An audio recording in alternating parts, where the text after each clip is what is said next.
예, 11시 20분 지나고 있습니다. 오후장 터닝포인트입니다. 이번 주도 고민들이 많았는데 나름 선방하면서 마지막 그 주말에 나오는 지표들이 PPI가 생각보다 좋게 나오면서 시장 선방해 가고 있습니다.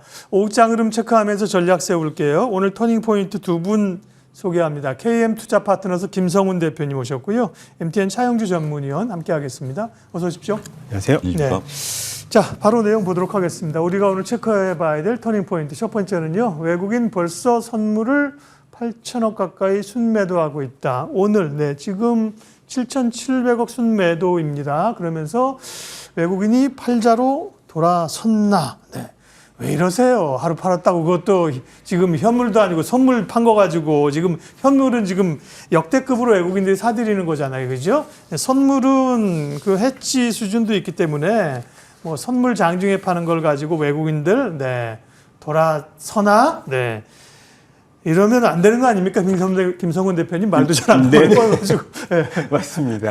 그래서 일단 외국인들이 작년 기준으로 15조 이상을 매수를 했고 그러니까요. 올해 들어서도 3개월치로 봤을 때 벌써 15조를 매수를 했는데 뭐 8천억은 어떻게 보면 귀여운 수준일 수도 있다는 생각이 들 수 있습니다. 그래서 지금 보면은 이제 주가의 이제 하방 압력이라고 그래도 존재할 만한 수준에서는 총선 이 여소야대 현실화에 따른 밸류 프로그램의 불확실성 이런 것들이 어제 이제 하방 압력을 이제 장 초반에 키웠지만은 장 후반 들어서 외국인들이 1조 이상 순매수하면서 이제 기존의 주도 세력이었던 또 반도체라든가 자동차 이제 환율 효과도 있었지만은요.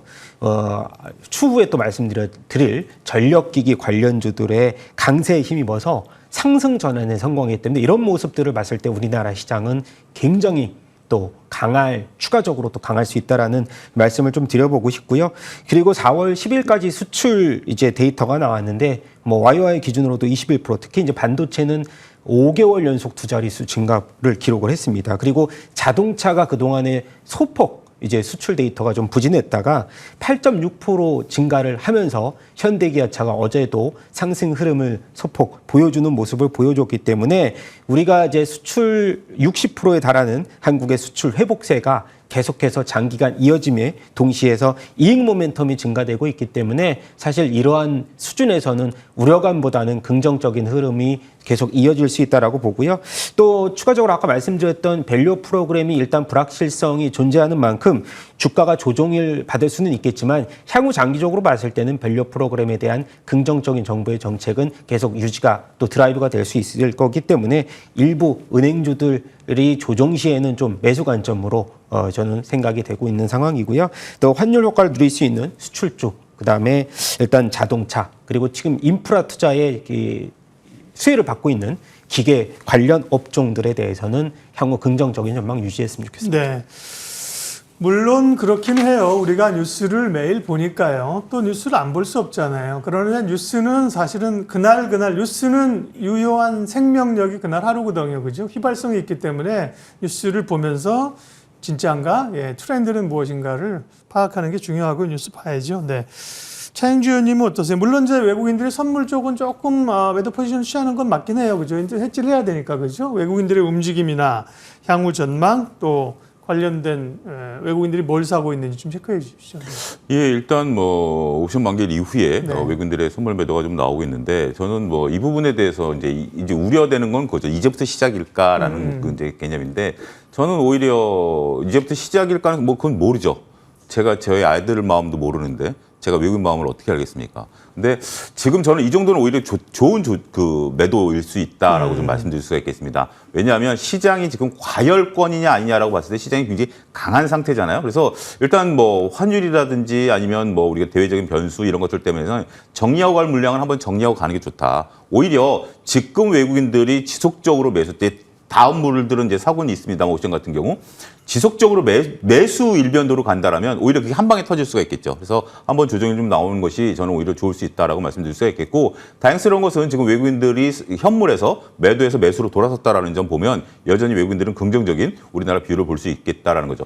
자, 우리가 이제 파생을 안 하는데 난 뭐 파생 모르겠어. 지금 이제 반도체가 가느냐, 우리 주식이 가느냐만 나는 집중하겠어라고 본다라면 오히려 여기서 우리가 투자 아이디어를 좀 뽑아 오셔야 되지 않을까 싶습니다. 선물을 외국인들이 파니까 뭐가 조정을 받죠? 삼성전자가 조정을 받고 있습니다. 삼성전자가 85,000원대의 저항대가 강해지고 있는 그런 모습들이죠. 근데 제가 MTN에서 이번 주 내내 말씀드렸던 것 중에 하나가 이번 주 초에 말씀드렸죠.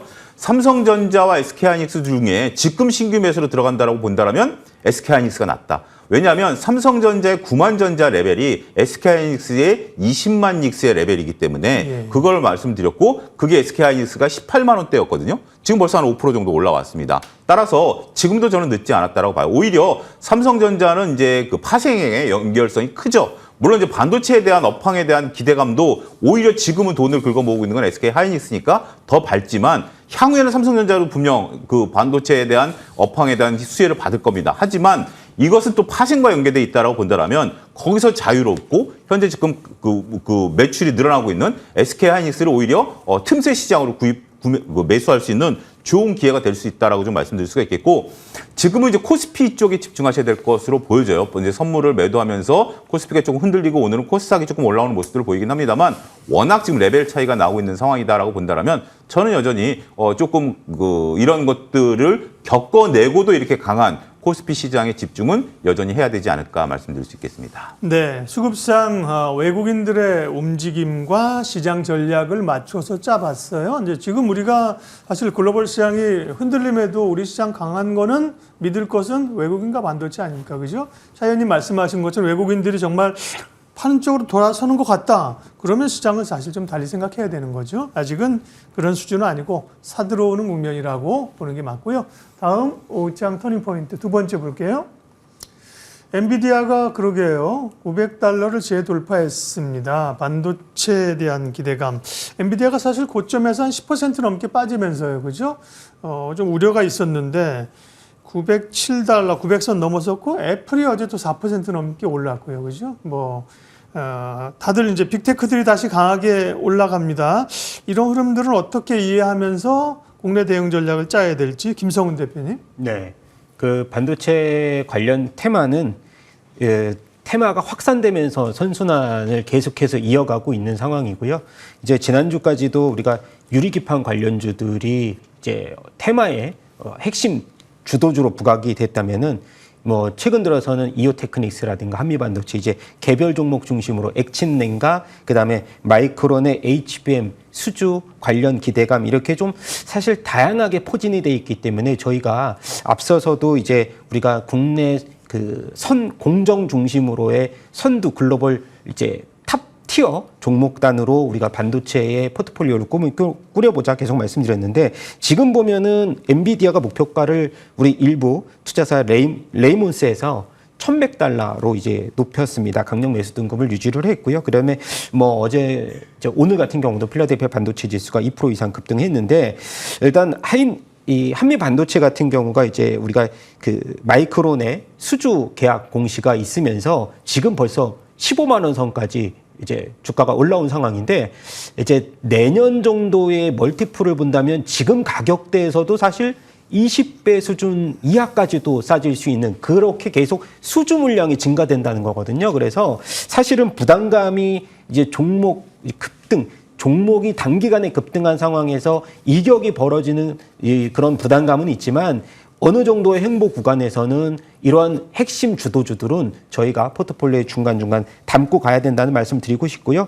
하이닉스 같은 경우도 이제 미국 인디애나주에 5조 2천억 투자의 반도체 생산 기술을 건설한다고 했는데 이러한 부분에서 우리가 파생돼서는 HBM의 관련주들은 집중적으로 우리가 계속해서 포트폴리오에 이제 어느 정도의 조정 구간에서는 담아보는 전략도 굉장히 유효하다고 생각이 되고요. 마지막으로 뭐 이오테크닉스 같은 경우도 오늘 급등세를 보이고 있는데 어닐리 시장에 대한 그 시장의 온기뿐만이 아니고 글라스 기판용 드릴릿 또 미국과의 이 수주 뭐 테스트가 돌입했다는 소식도 있었기 때문에 이렇게 뭐 핵심 종목들 위주로 포트폴리오를 꾸려간다면은 지금 시장에서 반도체 포모에 대한 우리의 그 우려감은 조금 더 불식되지 않을까 이렇게 생각이 듭니다. 네. 엔비디아 얘기로 시작했습니다만 결국은 국내에서는 뭐 반도체죠, 그죠? 그 전에는 이제 AI 하게면 국내도 AI 소프트 업체 이런 쪽도 많이 올랐는데 최근 뭐 반도체로 집중되는 얘기가 있고요. 매일 반도체 얘기를 합니다. 차 의원님은 아까도 이제 잠깐 얘기해 주셨는데 다시 반도체 주제가 나왔으니까요. 전략 좀 말씀해 주시겠습니까? 이번에 엔비디아의 오늘의 상승은 굉장히 저는 의미가 있다라고 좀 말씀드리고 싶습니다. 우리가 이제 천비디아 목전에 두고 조정을 받으면서 한 10% 정도 조정을 받으니까 역시 우리가 천비디아라고 얘기하니까 900달러 부근에서 무너지는구나. 이게 어떻게 그렇게 우려하실 분들도 있습니다. 근데 김성원 대표 말씀 중에 가장 중요한 게 기간 조정이다. 이격도라는 이제 말씀하셨는데 이격도라는 것은 이제 우리가 그 하루짜리 움직임 봉하고 이동평균선 간의 거리죠. 근데 이제 우리가 엔비디아가 너무 가파르게 올라오다 보니까 이동평균선과 봉과의 거리가 벌어졌었죠. 그런 상태에서 지금 10% 조정을 받으면서 이격도가 좁혀졌습니다. 그러니까 기간 조정이 있었던 거죠. 원래 그 이격도가 벌어지면 두 가지 중에 하나가 결정되는 거죠. 주가가 내려옴으로써 이동평균선에 붙는 가격 조정이 있든지 아니면 가격은 멈춰 있는 상태에서 이동평균선에 올라오는 기간 조정을 겪게 되는데 지금 전형적인 기간 조정 모습이다라는 거죠. 여기서 제가 의미가 있다라고 말씀드린 것은 오늘 새벽에 상승함으로써 20일 이동평균선을 뚫어버렸다라는 겁니다. 오늘 20일 이동평균선에 맞고 떨어졌다라면 아직 기간 조정 중이다라고밖에 말씀 못 드리는 거죠. 왜냐하면 우리는 지지선이 깨지고 나면 그게 저항선이 된다라는 기본적인 법칙이죠. 제가 왜 차트를 중점적으로 말씀드리냐면 엔비디아에 대해서 지금 이제 뭐 제가 업황이라든지 시황에 대해서 추가적으로 말씀 안 드려도 시청자 여러분께서는 충분히 다 아실 겁니다. 지금 엔비디아 같은 경우 계속해서 물론 이제 엔비디아 대항마들이 나타나긴 있지만 아직까지 이제 대항마들 결국 돈이 되니까 대항마들이 나타나는 건 당연한 수순이고 그건 올 하반기나 돼야 이제 대항마들이 이제 조금씩 고개를 드는 거죠. 지금 이제 개발 단계에 있으니까요. 그런 상태에서 이런 모든 것들이 알려진 상태에서 오늘 결국 주가가 20일 이동평균선을 뚫어버렸다면 저는 이제 천비디아로 갈 수 있는 토대를 마련하는 중요한 날이 됐다. 오히려 기점이 됐다. 저는 그렇게 해석을 하고 싶습니다. 따라서 지금은 구분을 이렇게 하셔야 될 것 같아요. 지금 당장 돈을 그러니까 이 반도체 업황이라는 게 산업혁명에 비할 정도로 인공지능과 관련돼서 구분하셔야 될 게 지금 달려가고 있는 GPU와 HBM, 앞으로 나올 이 새로운 어떤 반도체, 그 다음에 지금 나오는 거에 생태계로 나오는 것이 전력 인프라라는 것들, 그 다음에 액침 냉각, 향후에 나올 거는 유리기판, 이런 식으로 구분하셔서 지금 당장 투자할 거, 미래에 투자할 걸 구분하셔서 이 트렌드는 최소한 내년까지는 꼭 여러분들이 이 트렌드에 합류하셔야 되지 않을까 싶습니다. 네, 반도체 얘기 매일 빠짐없이 하고 있습니다. 오후장 터닝포인트 세 번째 내용 보여주십시오. 예, 화장품에 대한 기대감 수출입니다. 사실은 최근에도 우리가 글로벌 텍스프리 같은 경우 중국 소비 영향으로 굉장히 많이 얘기했는데요. 오늘 노무라에서 글로벌 텍스프리 목표가를 지금보다 2배 넘게 제시해가지고 화제가 좀 되고 있는데요. 오늘 화장품 얘기입니다. 우리 또 화장품도 기대감이 있고 오늘 화장품주가 전반적으로 오릅니다. 김성훈 대표님. 네, 화장품 쪽에서 차영주 의원님이시군요. 차영주 의원님께서 어디를 좀 좋게 보시는지 말씀해 주십시오. 네. 우리가 화장품 같은 경우 그동안에 이제 한 3년 전부터 탈중국이 이제 나타나기 시작했었죠. 그러면서 이제 우리가 LG생활건강이라든지 아모레퍼시픽이 이제 상당히 고전했었던 모습들을 보였습니다. 근데 이제 LG생활건강보다는 아모레퍼시픽 기준으로 놓고 본다라면 상당히 중국을 가장 먼저 손절을 했고 그다음에 이제 미국 쪽, 그다음에 남미 쪽, 그다음에 그 동남아시아 쪽 이런 쪽들을 이제 공략하기 시작했죠. 그 속에서 이제 나타나기 시작했던 것들이 우리 이제 중소형 화장품들의 약진이죠. 여기 색조라든지 이런 것들이 나타나기 시작했습니다. 화장품이 갖고 있는 재화의 특성을 이해를 하셔야 됩니다. 이게 뭐냐면 남성분들이 여성분들에게 선물해서기 제일 곤란한 것 중에 하나가 화장품입니다. 맞아요. 왜냐하면 다 쓰면 다르니까. 왜 그러냐면 여성분들은 자기 피부에 맞는 걸 써요. 아무리 비싸고 좋은 거 유명 화장품이라 하더라도 안타깝게 자기 피부에 안 맞으면 못 쓰는 거거든요. 이게 굉장히 중요한 게 뭐냐면 중국에 우리가 과거에 우리 화장품들이 들어갔다가 코로나 때 못 들어갔잖아요. 그러면서 이제 중국 사람들이 자기네 로컬 제품을 써보니까 괜찮네라고 하기 때문에 그분들이 한국 화장품으로 안 돌아오는 거예요. 이미 자기가 쓰고 있는 거 익숙한 화장품을 쓰고 있기 때문에 이미 우리 중국 화장품이 떠난 건데 반대로 지금 미국이라든지 이런 쪽들에 우리 화장품의 가성비가 알려지면서 그들이 화장품을 바꾸기 시작했다라는 거예요. 특히 이제 이제 남성분들 보면 집안에 여성분들이 계신데 로션 하나도 쉽게 안 바꾸거든요. 근데 한번 바꾸면 그게 침투율이 높아진다라는 이 재화의 특성을 여러분들이 이해하신다면 화장품이 이제 서서히 그 미국 시장을 온라인으로 장악하기 시작했다. 이거는 이제 쭉 나가는 겁니다. 여기에 이제 우리가 내가 개별 화장품을 잘 모르겠다라고 한다면 콜마나 코스맥스 같은 안정적인 ODM 업체를 보세요. 거기는 중국 로컬 업체도 이미 잡았고 콜마나 코스맥스 같은 경우 미국에 다 공장이 있습니다. 이거를 이번에 거기서 수익이 나기 시작했다라는 측면에서 본다면 안정적으로 ODM은 양수 겹장으로 보실 수가 있게 된다는 거죠. 물론 색조 화장품 같은 경우 여러 가지가 다 하긴 하겠습니다만 저는 차라리 보수적으로 본다면 코스맥스나 콜마 쪽으로 쪽으로 집중하시는 것도 나쁘지 않다 이렇게 말씀드리겠습니다. 네, 화장품에 대한 시각들 압축해서 좋게 보시는 쪽 말씀해 주셨습니다.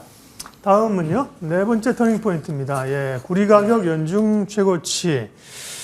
그러면서 전력기기, 전선 관련주들이 아주 정말 불을 뿜고 있습니다. 김성훈 대표님, 네, 많이 올랐다고 생각하는데 계속 가네요. 네.